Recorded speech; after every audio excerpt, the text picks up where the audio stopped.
Olympiad, এটা হাতে এটা সর্বপ্রথম আমরা চালু করতেছি।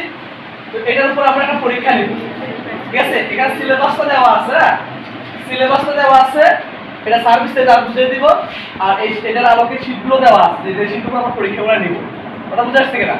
তো 4টা রাউন্ডে পরীক্ষাটা হবে, 4টা রাউন্ডে পরীক্ষাটা হবে। এই পরীক্ষায় যারা টিকবা এর মধ্যে 30 জনকে আমরা পুরাতন থেকে সিলেক্ট করব। 5 জনকে বাংলাদেশের বাইরে যাওয়ার জন্য আমরা সিলেক্ট করব নেপালে, আর বাকি 10 জনকে আর্থিক বৃত্তি প্রদান করা হবে, বাকি 15 জনকে আমরা পুরস্কৃত করব, ঠিক আছে? তো এই পরীক্ষাটা হবে 4টা শীটের উপরে। প্রথম রাউন্ডটা এটা হবে এই শীটের আলোকে, এখানে 4টা শীট আছে। যারা রেজিস্ট্রেশন করবে তাদেরকে ওই শীটগুলো দিয়ে দেওয়া হবে সিলেবাস সহ। কথা বুঝতে পারছি কিনা?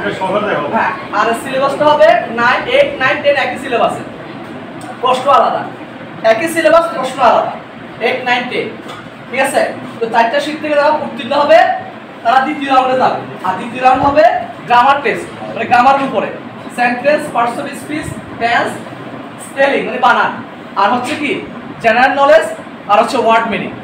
এইটাও দ্বিতীয় রাউন্ড। দ্বিতীয় রাউন্ডে যারা টিকবা তাদেরকে নেওয়া হবে তৃতীয় রাউন্ডে। আর তৃতীয় রাউন্ড হবে ক্লাস যেহেতু 9 আর 10, তাদের জন্য হচ্ছে হাতিয়া সম্পর্কে প্রেজেন্টেশন, নিজুম দ্বীপ, কোটা মুভমেন্ট, ফ্লাড, এই 4টা টপিকসের উপরে কি থাকবে? প্রেজেন্টেশন থাকবে।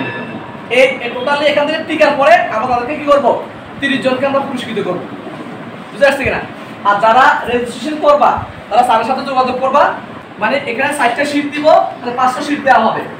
সাথে সাথে তোমাদেরকে আলাদা আবার ক্লাস করানো হবে এটার উপরে, যাতে তোমরা পরীক্ষায় অংশগ্রহণ করতে পারো। আর যেহেতু এই বঙ্গবন্ধু স্কুল থেকে তোমরা তাতে কি করতে পারো, 30 জনের মধ্যে তোমরা তাতে কি করতে পারো, অধিক সংখ্যক কি করতে পারো, অবস্থান নিতে পারো। সেজন্য আমরা মোটামুটি, যেহেতু স্যার আমাদের সাথে আগের সাথে যুক্ত ছিল, আর এই স্কুলে কিন্তু আমি এর আগে কিন্তু প্রোগ্রাম করছিলাম, তখন 1 ডে স্কুল ছিল, তোমরা হয়তো পাও নাই 1 ডে। তো আমরা চাচ্ছি আর কি যাতে তোমরা প্রত্যেকে ক্লাস 10 যারা আসো প্রত্যেকে যাতে এই অলিম্পিয়াড পরীক্ষায় অংশগ্রহণ করতে পারো।